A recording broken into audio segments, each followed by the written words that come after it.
Happiness. It's a word we chase, a feeling we crave. But what if I told you that everything we think we know about happiness could be turned upside down? Imagine waking up tomorrow and realizing that the key to true joy lies not in possessions or achievements, but in something much deeper. Picture this, a serene monk, sitting in silence, radiating peace. What secrets does he hold? What if I told you that his wisdom could shift your entire perspective on life? As we dive into this journey, consider, what makes you feel genuinely happy? Is it the fleeting thrill of a new car or the warmth of a shared smile? Every moment we spend seeking happiness can feel like running on a treadmill, exhausting and never quite getting us anywhere. But what if, instead, we could cultivate a happiness that's rooted in our very being? Let's unravel the threads of suffering and joy together. As we explore these Buddhist perspectives, I urge you to keep your heart open and your mind curious. What if the answer to your happiness has been right in front of you all along, waiting for you to discover it? Stick with me, and let's find out.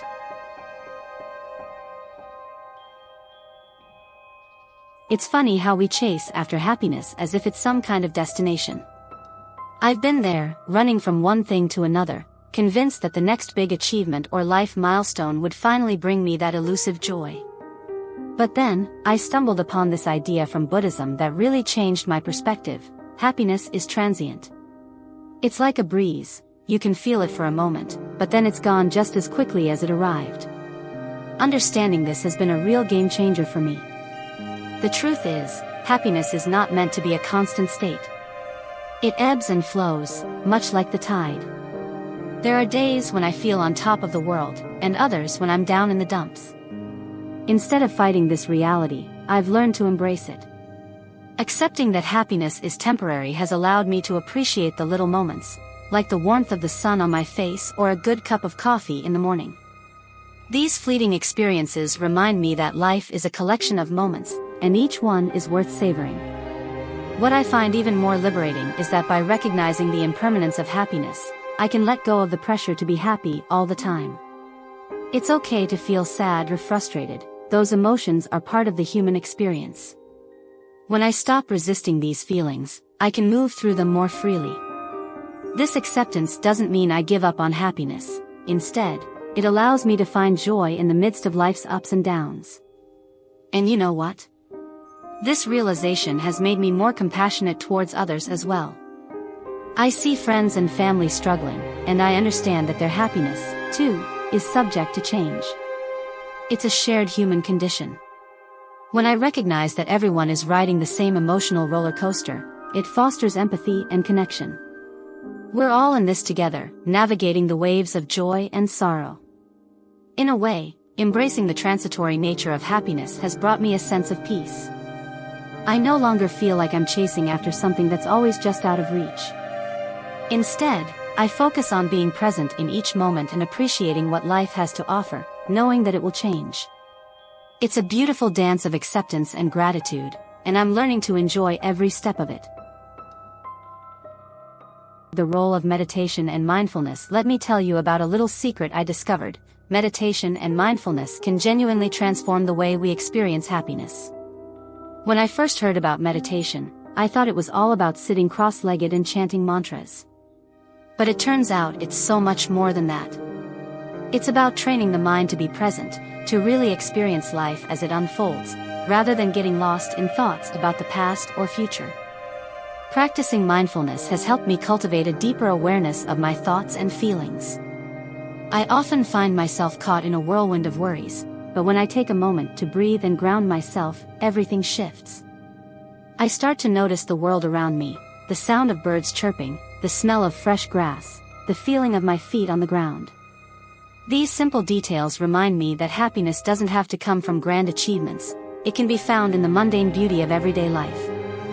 Meditation has also taught me to observe my emotions without judgment. Instead of reacting impulsively to negative feelings, I can acknowledge them and let them pass. This has been incredibly liberating. I no longer feel like I'm at the mercy of my emotions. Instead, I can navigate them with a sense of calm and clarity. This is where I found lasting happiness, within the awareness that I am not my thoughts or feelings, I am the observer of them. And let's not forget about the benefits of regular meditation practice. It's like a workout for the mind.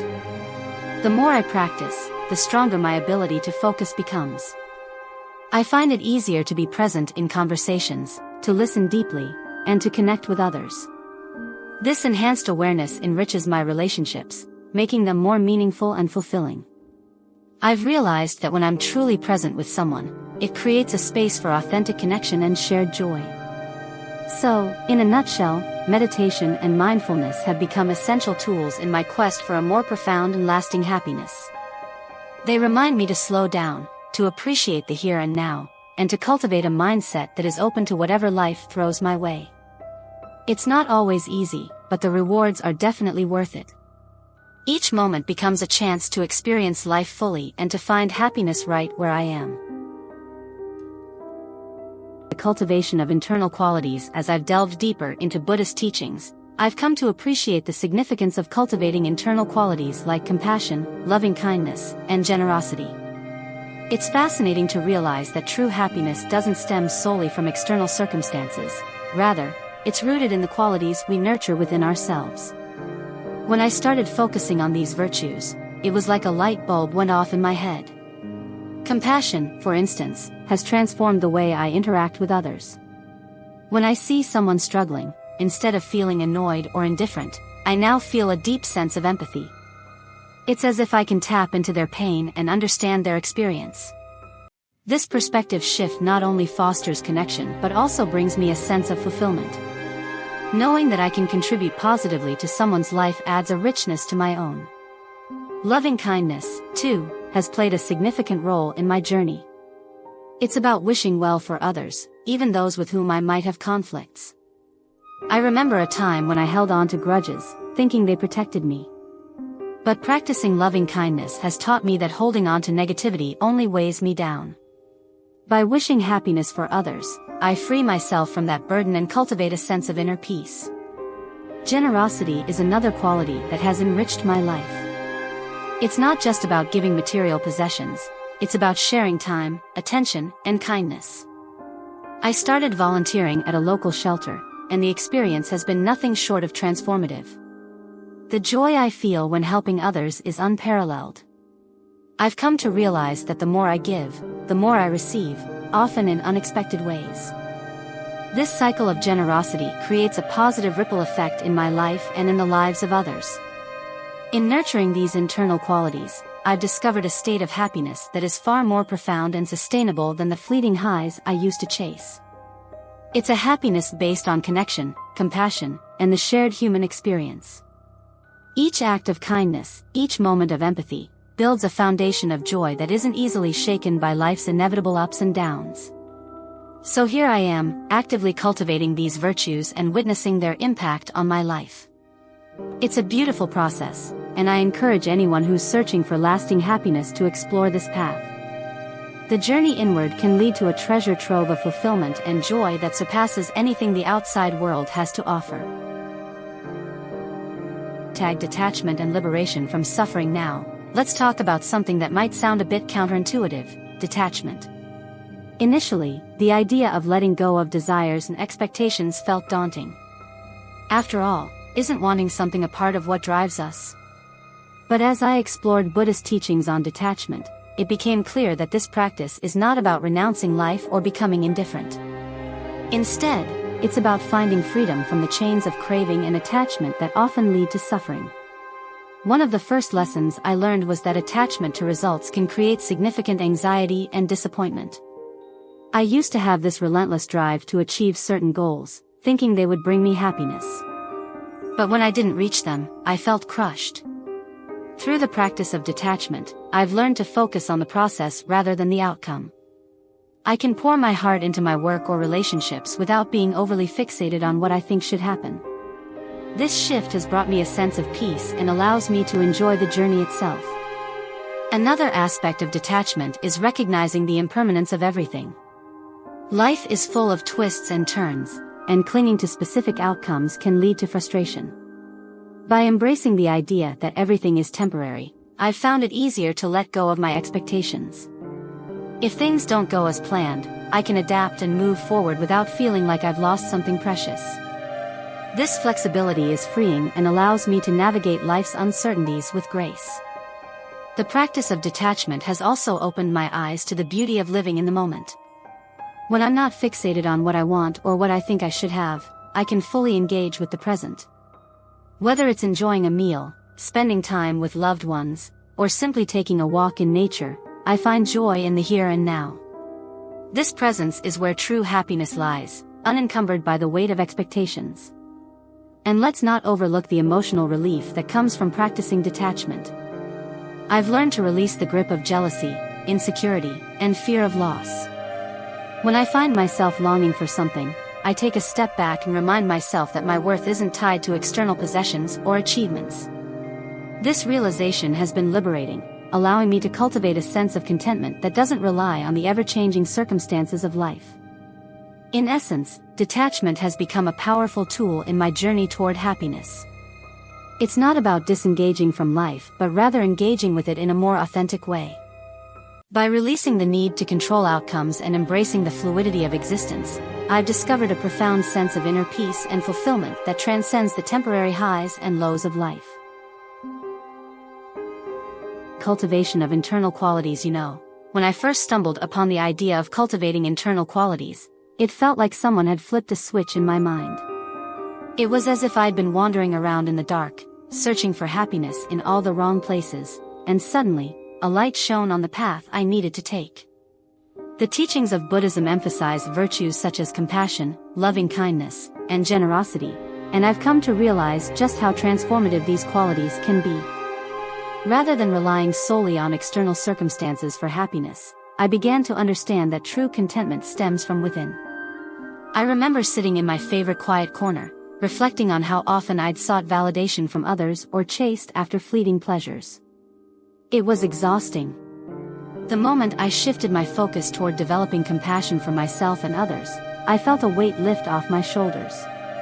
Compassion isn't just about feeling sorry for someone, it's a deep-seated understanding of our shared human experience.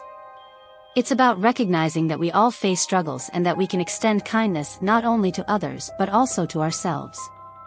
This shift in perspective was monumental for me, as it laid the foundation for a deeper sense of happiness. Loving kindness was another quality that struck a chord with me. There's something incredibly powerful in actively wishing well for others, even those who may have wronged us. Engaging in loving kindness meditation opened my heart in ways I never expected. I began to realize that harboring resentment or anger only served to weigh me down. When I genuinely wished for the happiness of those around me, I found that my own happiness blossomed in return. It's like planting seeds of joy. The more you nurture these virtues, the more they flourish and spread. Generosity, too, has played a significant role in my journey. It's funny how giving to others can ignite a warm feeling inside. At first, I thought generosity was merely about material gifts, but I soon learned it's much more than that. It can be as simple as offering a listening ear to a friend in need or sharing a smile with a stranger. Each act of kindness is a reflection of our inner state, and when we cultivate generosity, we create ripples of positivity that come back to us in unexpected ways. It's a beautiful cycle that feeds our sense of belonging and purpose. Ultimately, the cultivation of these internal qualities has been revolutionary. They have shifted my perspective on what it means to be truly happy. It's not about chasing after elusive desires or comparing myself to others. Rather, it's about nurturing compassion, love, and generosity within myself. As I've embraced these virtues, I've discovered a sense of fulfillment that transcends the ups and downs of life. It's a happiness that doesn't depend on external validation but instead flourishes from the depths of my being. Detachment and release from suffering. Now, let's dive into something that has been both challenging and liberating: the practice of detachment. Initially, the idea of letting go of desires and expectations felt counterintuitive. After all, isn't striving for our goals what gives life its flavor? However, as I explored this concept deeper, I began to see the wisdom in it. Detachment doesn't mean apathy or indifference. Rather, it's about releasing our grip on outcomes and allowing life to unfold as it will. One of the most profound realizations I had was how much suffering I had created for myself through attachment. Those moments when I clung to a specific outcome, whether it was in my career, relationships, or even my daily routines, often led to disappointment and frustration. I found myself stressed over things that were ultimately beyond my control. The more I held on, the more I suffered. This cycle was exhausting and left me feeling depleted. Learning to detach from these expectations brought an unexpected sense of freedom. As I practiced detachment, I began to experience a shift in how I approached my desires. Instead of seeing them as demands that needed fulfillment, I started to view them as fleeting thoughts or feelings that could come and go without defining my happiness. This perspective allowed me to engage with life more fully, savoring experiences without the heavy burden of expectation. I learned to appreciate the journey rather than fixating solely on the destination, and this shift made all the difference. Another interesting aspect of detachment is the realization that our desires often stem from a place of dissatisfaction. It's almost like a never-ending cycle. We chase after one thing, believing it will bring us happiness, only to find ourselves wanting more once we achieve it. By releasing this cycle, I've discovered a newfound sense of contentment in the present moment. It's as if I've stepped off a treadmill that was only leading me in circles. Now, I can find joy in simple moments, whether it's enjoying a cup of coffee, taking a walk in nature, or sharing laughter with friends. Ultimately, the practice of detachment has taught me that true freedom lies in letting go. When we relinquish our grip on desires and expectations, we open ourselves to a world of possibilities. We become more resilient in the face of life's challenges, allowing us to navigate through difficulties without being crushed by the weight of our attachments. It's a liberating realization that has brought me a profound sense of peace and satisfaction, reminding me that happiness is not something to be chased but rather a state of being that can be cultivated from within. The interconnection and collective well-being. I've often found myself pondering the idea of interconnection, especially in moments when I feel a bit isolated or overwhelmed. It's fascinating how the Buddhist perspective emphasizes that our happiness isn't just a solitary experience. It's deeply intertwined with the well-being of others. Think about it for a second. Every time we smile at a stranger or lend a hand to a friend, we're not just performing a good deed. We're weaving a thread in the vast tapestry of community and connection. That thread might seem thin, but it's stronger than we often recognize. I remember a particularly rough patch in my life when I felt like I was carrying the weight of the world on my shoulders. During that time, I stumbled into a community garden project in my neighborhood. At first, I was hesitant to join. After all, I had my own struggles to deal with. But as I started planting seeds and watering the plants alongside others, something shifted. The simple act of nurturing life in unison reminded me that my happiness was linked to the smiles of my fellow gardeners. When we all came together, the garden flourished, and so did our spirits. There's something undeniably magical about realizing that contributing to the well-being of others can also lift us out of our own despair. Moreover, the Buddhist philosophy teaches us that this interdependence goes beyond just our immediate circles. It stretches to the larger community and even the environment. When we consider how our actions impact the planet, whether it's through our consumption patterns or our waste, we begin to see that our personal happiness is tied to the health of the world around us. I remember learning about how certain waste management initiatives in my city not only improved the local ecosystem but also strengthened community ties. The more we engage in sustainable practices, the more we cultivate a collective sense of well-being. It's as if the earth itself responds to our efforts, creating a feedback loop of happiness. There's also a profound realization that arises when we embrace the idea of collective well-being. It takes the focus off of our individual troubles and places it on a shared journey. In moments of stress, I often find myself reflecting on how my challenges are not mine alone. When I reach out and connect with others, share stories, or simply listen, I not only lighten my own load but also contribute to a communal atmosphere of support. The simple act of sharing our experiences can be incredibly liberating. It fosters empathy and understanding, which in turn cultivates a sense of belonging. I've learned that when we uplift others, we inherently uplift ourselves. The beauty of this interconnectedness also reveals itself in acts of kindness, no matter how small. I've made it a practice to engage in random acts of kindness, whether it's buying coffee for the person behind me in line or helping someone carry their groceries. These seemingly insignificant gestures create ripples of positivity that extend far beyond that moment. Each time I see someone light up from a small act of kindness, it reinforces the idea that my happiness is inextricably linked to the happiness of others. The more we engage in these acts, the more we cultivate a culture of compassion and support, which ultimately benefits everyone involved. In reflecting on the interconnection of our lives, I've also come to appreciate the importance of community engagement. Volunteering at local shelters or participating in community events has opened my eyes to the struggles and triumphs of those around me. Every time I lend my time and energy to a cause, I'm reminded that my happiness is not just a personal pursuit, but a collective journey. We are all in this together, navigating the complexities of life. By contributing to the well-being of our community, we create a supportive environment that fosters growth, resilience, and, ultimately, happiness for all. As we wrap up this exploration of Buddhist perspectives on happiness, I invite you to reflect on what truly brings joy into your life. Is it the fleeting pleasures or the deeper, more enduring contentment that arises from within? The teachings remind us that happiness isn't just about external circumstances, it's about the peace we cultivate in our minds and hearts. Think about the moments that have brought you genuine happiness. Was it a material possession, or was it a shared laugh with a friend? Remember, the Buddha taught us that attachment to transient things can lead to suffering. So, how can we shift our focus from what we lack to appreciating what we have? As you move through your day, consider practicing gratitude. What are 3 things you can be thankful for right now? And how can you incorporate mindfulness into your daily routine? Every small step can lead to profound changes in your perception of happiness. So, let's keep this conversation going. What are your thoughts on happiness? Share your insights in the comments below. Remember, the journey to happiness is a path we walk together. Stay curious, and keep exploring.